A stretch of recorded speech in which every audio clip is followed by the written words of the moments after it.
эмэгтэй хүмүүсийн бие нь эрэгтэй хүмүүсээс шал өөр бөгөөд хэрвээ та ямар нэгэн дааврын өөрчлөлтөнд ороод метаболизм нь сүйтгэхэд хайцсан бол бие чинь энгийн үйл ажиллагаагаа явуулж чадахгүй таны ямар ч дэглэм танд нөлөөлөхөө болж эхэлдэг. Та ямар ч арга хэрэглээ таны жин ерөөсөө буухгүй жинхэнэ нөгөө усуусан жин имэн гэдэг нөгөө тийм хүмүүс байдаг шүү дээ. Иймэрхүү тархалт юунаас болж үүсдэг вэ гэдэг талаар та бүхэндээ би хуваалцъя. Бидний бие махбод, хүний бие махбод нь хоёр товчтой байдаг гэж та бүхэн маань ойлгочих болно. On and off гэд асаах унтраах гэдэг ийм хоёр товч байдаг шүү дээ. Яг тэрэн шиг бидний бие хоёр товчтой. Травматай тий гомдол, гэмшил бүх зүйлээ ингээд өөрийнхөө биед хадгалж байх үед бие махбод чинь өөрийгөө тэр аюултай байна гэсэн тэр төвчин дээр аль хэдийн тавьсан учраас энгийн үйл ажиллагаагаа явуулж чадахгүй байгаа. Би амьд гарах ёстой буюу survival mode дээр шууд очдог. Сайн бацгаана бүгдээрээ шинэ бичлэгтээ тавтай морил. За өнөөдөр би та бүхэндээ та яагаад жингээ хайж чадахгүй байгаа вэ? Таны жин яагаад гацаад байгаа вэ? Эсвэл та нэг хатуу янз бүрийн дэглэм бариад жингээ хайсныхаа дараа яагаад тэр жингээ гэс эргүүлээд нэмээд авчдаг вэ? Эдгээр бүхий зүйлийн ард байдаг шинжлэх ухаан яагаад та эргэж тархлаад байгаа вэ гэдэг талаар та бүхэндээ хуваалцъя. Эхний хоол зүйн шинжлэх ухаан бол маш энгийн байгаа. Та эзэн уусан хоол хүнс энерги илчилгээ шингээгээд тэрийгэ зарцуулаад гаргаж чадаж байна уу гэдэг байгаа. За ерөнхийдөө бол та бид бүхний идэж байгаа хоол хүнс болгоно бүгдээрээ энерги. Энэ энергийг бид нар одоо илчлэг калори гэж дуудаад байгаа. Хэрвээ та эзэн уусан калороо шингээгээд биеэсээ гаргаж чадаж байх юм бол таны биед илүүдэлжийн үүсгүй. Яагаад гэвэл энергийн цаана байдаг хууль нь энерги ерөөсөө устж алга болдгоо зөвхөн нэгээс нэг зүйл рүү шилждэг. Тийм учраас хэрвээ та одоо маш их иддэг ч юм уу ерөөсөө хөдөлгөөнгүй байдаг бол тэр энерги шилжүүлж чадахгүй учраас тэр энерги чинь таны бие дотор илүүдэлжийн өөгчлөлт болоод үлдэж байгаа гэсэн үг. Ихэнх хүмүүсийг анзаарах юм бол айгүй гоё биетэй ч юм уу, айгүй туранхай хүмүүсийг хэрвээ харах юм бол тэр хүмүүсийн ямар нэгэн амьдралын зуршил нь танаас өөр байгаа. Магадгүй тэр хүмүүс арай бага иддэг байгаа, арай бага тус хэргэлдэг байгаа. Эсвэл арай жоохон тийм нэг хөдөлгөөнтэй хүмүүс байдаг. За судалгаагаар зүгээр ингээд чичрээд ингээд суудаг ч юм уу, хөлөө хөдөлгөөд суудаг хүмүүс ч юм уу ингээд нэг байнга ингээд хөдлөөл байж байгаа хүмүүс байдаг штэ. Тийм хүмүүс хүртэл энгийн хүмүүсээс бага жинтэй байдаг гэсэн тийм бас судалгаа нотлохоо байд юм байлээ. Учраас таны хамгийн эхлээд анхаарах зүйл бол энэ миний бие ерөөсөө болохгүй би хурдан таргалдаг, би ингэдэг гэхээсээ өмнө өөрийнхөө амьдралын зуршлыг та нэг хараад үзээрэй. Магадгүй та аягүй их тос хэргэлдэг байж магадгүй, нөх их хоол идэхгүй байгаа юм шиг мөртлөө гаднаас аягүй их чихэр шоколад авч иддэг байж магадгүй. Эсвэл ерөөсөө хоол идэхгүй явж чад орой найзуудтайгаа уулзаад 5 6 7 нөгөө бир, пив ч юм уу, вайн, коктейл уучдаг бол тэр чинь тэр чигээрээ калори 9 чихрээр дүүрэн байгаа учраас та тэгэл эргээл калороо авчиж байгаа гэсэн. Дараагийн шалтгаан гэх юм бол та янз бүрийн маш хатуу дэглэм барьж байсан бол өөрийнхөө метаболизмыг сүйтгэхэд хайцсан байж магадгүй. Янз бүрийн ямар нэгэн хатуу дэглэмийг барих үед тэр дэглэм нь удаан хугацаанд таны биед нөлөөлөхөө болдог. За мөн хит ингээ бага калоритой хоол идээд байнга дэглэмтэй байх үед бие чинь тэр калоридоо тасаад хаяа нэгтээ та жоохон арай их калороор хооллоход та бүр их таргалах ч юм уу, за нэг эсвэл бие чинь хүлээж авч чадахгүй айгүй хурдан таргалах шинж тэмдэгтэй болчдөг. Түүнээс гадна эрэгтэй хүмүүсийн хувьд янз бүрийн хатуу дэглэм бариад гэс гоё үр дүнд хүрч болдог. Эмэгтэй хүмүүсийн хувьд хурдан үр дүнд хүрч болох ч гэсэн удаан тэрийг авч явах маш их хэцүү байдаг. Яагаад гэвэл эмэгтэй хүмүүсийн бие нь эрэгтэй хүмүүсээс шал өөр бөгөөд зөндөө л олон дэглэм байгаа тийм үү? Дан ногооны дэглэм ч юм уу. Хүү нэгэн хэвийн нэг зүйлийг дагнасан дэглэмийг дагаад яваад байх үед бидний биеийн нэг ашигтай бактери маань өсөхөө болчдөг. Бидний биеийн ашигтай бактери, пробиотик, пребиотик нь маш их чухал бөгөөд бидний биеийг дэмжиж хоолын шингээцтэй, гизний гөрүүлзэх хөдөлгөөн гээд бүхий л зүйлд чинь тусалдаг. Хэрвээ ингээл нэгэн хэвийн зүйлээ идээл байх юм бол таны ашигтай бактери чинь өсөж чадахгүй учраас таны хоолыг шингээж чадахгүй, таны бие бас хэвийн байдлаа алдаж байж болно. Тэгээд би тань нэг зүйлийг анхааруулж хэлмээрэн энэ дэглэм гэдэг чинь маш муу юм байна гэд эрүүл хооллохоо болж болохгүй. Эрүүл хоолой те жимс, ногоо, зөв уураг, зөв нүүрс усаа идэх нь маш их чухал. Эрүүл хоол нь эрүүл дэглэм барина гэдэг маань миний хэлээд байгаа хатуу дэглэмийг би хэлээгүй.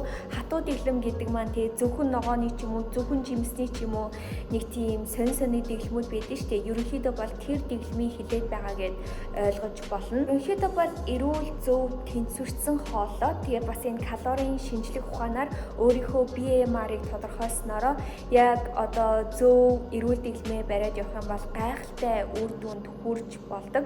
Гэхдээ ерөөсөө өөрийнхөө тэр хоолны тэнцвэржилтийг бол алдаж болохгүй байгаа. Хэрвээ та харах юм бол миний сургалтын дээр ч гэсэн те эхний 10 хоног нь бүгдээрээ энэ калорийн шинжлэх ухааныг бол хэрэгжүүлэх байгаа. Мэдээж калори тоолж сурна, өөрийнхөө биеийг калорийг тодорхойлно. Гэхдээ бүр хит бага калоритой ч юм уу, хит хатуу дэглэмтэй биш. Яг зөв тэнцвэрсэн аргаар өөрийнхөө одоо авах калорийг арай их багасгаад калорийн дутагдалд орсноороо жингээ баг багаар хасаад явна гэсэн үг. Дараагийн таны ерөөсөө бүр жингээ хайж чадахгүй тэр хүний тархинд бодол би ямар ингээд мэдээлэлээр дүүрэн байна вэ гэх юм бол би зүгээр л тэмцээд ч юм уу, зүхтаа ч юм уу амьд гаргах хэрэгтэй гэсэн систем рүүгээ шилждэг байгаа. Тэгээ одоо та бидний амьдарч байгаа үед мэдээж тийм янз бүрийн араатан гарч ирэх нь тодорхой. Гэхдээ бидний бие махбод ямар зүйлийг араатан аюул гэж хүлээж авдаг вэ гэх юм бол маш их trauma, стресс. Та ингээ ямар нэгэн санаа зовоод ч юм уу маш их стресстэй, ямар нэгэн трауматай гомдол, гэмшил бүх зүйлээ ингээд өөрийнхөө биед хадгалж байх үед бие махбод чинь өөрийгөө тэр аюултай байна гэсэн тэр төвчин дээр айл хэдийн тавьсан учраас энгийн үйл ажиллагаагаа явуулж чадахгүй байгаа. Тийм учраас та янз бүрийн ингээ хоол идээд нэг ихэдэггүй байгаа ч гэсэн би чинь тэр хоолоо ерөөсөө шингээж чадахгүй. За эсвэл та ерөөсөө жин нэмдэггүй байж болно тэгвэл би чинь ерөөсөө тэр шин тэжээлээ хоолноосоо хүлээж авахгүй байна гэсэн үг. Нэг засах маш олон арга байгаа. Эхлээд та өөрийнхөө энэ стрессийг ойлгох хэрэгтэй, түүн дээрээ ажиллах гэж хичээх хэрэгтэй, сайн амрах хэрэгтэй, сайн унтж байх хэрэгтэй. За түүнээс гадна эсвэл энэ өөрийнхөө чакра буюу энэ хүрднүүд дээрээ бид нар одоо айгүй их тийм мэдрэмж, траумагаа хадгалдаг байгаа. Чакра буюу хүрдний талаар тайлбарлавал айгүй урт бичлэг болох гэдэг. Гэхдээ юу ч гэсэн бидний энэ булчирхайны бөөгнөрл биднэрт угаасаа ингээ хүрднүүд байдаг. Энэ хүрдэн дээрээ бид нар яг тэр траумагаа хадгалдаг. Та бүхэн маань хүрдний талаар намайг өөр бичлэг хийлгэмээр байх юм бол доор надад комент үлдээгээрэй. Тэгээ өнөөдөр юу ч гэсэн зүгээр л таны бие махбод чинь энэ хүрдэн дээрээ бие дотроо янз бүрийн энэ мэдрэмж, траума, стресс, ямар нэгэн гэмшил бодол бүхий л зүйлээ хадгалдаг гэд ойлгочиж болно. За нэг эсвэл одоо йоганы позор ч юм уу эдгээр зүйлийг засаж болно. Магадгүй би сургалтын дээрээ чакраны тэнцвэржүүлэх йогны постнуудыг зааж өгөө чакраны талаар илүү тодорхой ярих байх. Учираас бас өөрөөсөө асуугаад үзээрэй. Би одоо бүтэн ойртон унтчихна эсвэл надад тийм траума байгаа юм болов энэ юу миний би зүгээр үү гэх мэт жишээний. Тэгээ ядаж өөрийнхөө стрессийг ойлгоод стрессээ дарах гэж хичээх хэрэгтэй. Энэ тулд одоо маш тайван байх ч юм уу, йога, бясалгал гээд одоо бүхий л аргыг хэрэгжилж болно. Энэ магадгүй таны жингээ ингээд бариад ерөөсөө буулгаж чадахгүй байгаа шалтгаан байж магадгүй. Та бүхэн маань эндээс харах юм бол энэ тархалт, жим, барилт эдгээр зүйл нь зөндөө олон зүйлээс үүсдэг байгаа. Таны үүсэл юу байсан байна? Өөрийнхөө нэг бодоод үзээрэй. За тэгээд мэдээж миний өөрийнхөө хамгийн гоё хувилбарыг бүтээцгээ сургалтанд маань би бүх талаас нь ажиллах байгаа. Яг гэвэл хүн болгоны үүсэл нь өөр, хүн болгоны бие махбод өөр. Тэгээ миний сургалтын зорилго гэх юм бол өөрийнхөө бие махбодыг ойлгоод эрүүл хооллолд сураад өөрийнхөө биеийг яг эрүүл аргаар хайрлаж сурах байгаа. Тийм учраас бүгдээрээ миний сургалтын дээр ерөнхийдөө бол эхний 7 хоногт бүгдээрээ зөв хооллолт, энэ калорийн шинжлэх ухаан за мөн зөв амьдралын хэв маяг тэнцвэржүүлсэн хооллолтыг суралцах байгаа.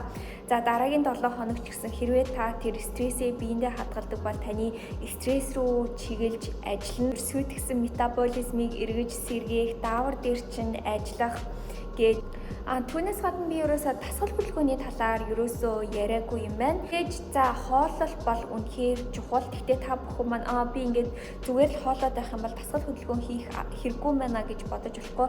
Дасгал хөдөлгөөн бол тэгээ калорийг чинь буулгахад туслана. Түүнээс гадна таны тэр энерги ингээд шилжүүлж гаргахад чинь тусалж байгаа бөгөөд таны биеийг ийм зөв гоё галбиртай байхад бас туслана. Та тодорхой хэмжээний өөртөө нэг тийм булчин жоохон үүсгэж юм бол та хооллох үед таны булчин руу ч одоо тэр хоол чинь одоо шингэж очих байгаа. Тийм учраас дасгал хөдөлгөөн бол бас яа харахгүй чухал. Өөрийнхөө стрессийг ч гэсэн хянахад тусалдаг. Тийм учраас дасгал хөдөлгөөн ерөөсөө чухал биш юм байна гэж ерөөсөө ойлгож болохгүй. За хэрвээ та бүхэн маань эдгээр жишээнээс харах юм бол ерөнхийдөө бол яг зөв амьдралын хэв маяг та стрессгүй байгаад бие амрааж чадаад оюун бодол биедээ анхаарад эрүүл зөв тэнцвэрсэн хооллолт дасгал хөдөлгөөн хийгээд бие ямар нэг байдлаар хөдөлгөж байх юм бол та ерөнхийдөө тэр зөв зам руу явж байна гэсэн үг. Тийм ч учраас сургалт маань яг эдгээр зөв хэв маягуудыг бүгдийг бүрдүүлээд нэг багц болгоод та бүхэндээ би хүргэхийг хүсэж байгаа. За тэгээд өөр хэрвээ та бүхэн маань асуулт байх юм бол доор надаа комент үлдээгээрэй. Та магадгүй жингээ нэмхийг хүсэж ээж магадгүй, хасахыг хүсэж ээж магадгүй. Гэхдээ ямар ч зорилготой байсан та зүгээр л эрүүл тэнцвэрсэн зөв хооллох хэрэгтэй. За тэгээд өнөөдрийн бичлэгийг үзээд өөрийнхөө биеийг ойлгох гэж хичээгээд шинжлэх ухааны талаар суралцсан учраас танд баяр хүргэе. Дараагийн бичлэгээр дахиад уулзлаа. Баяртай.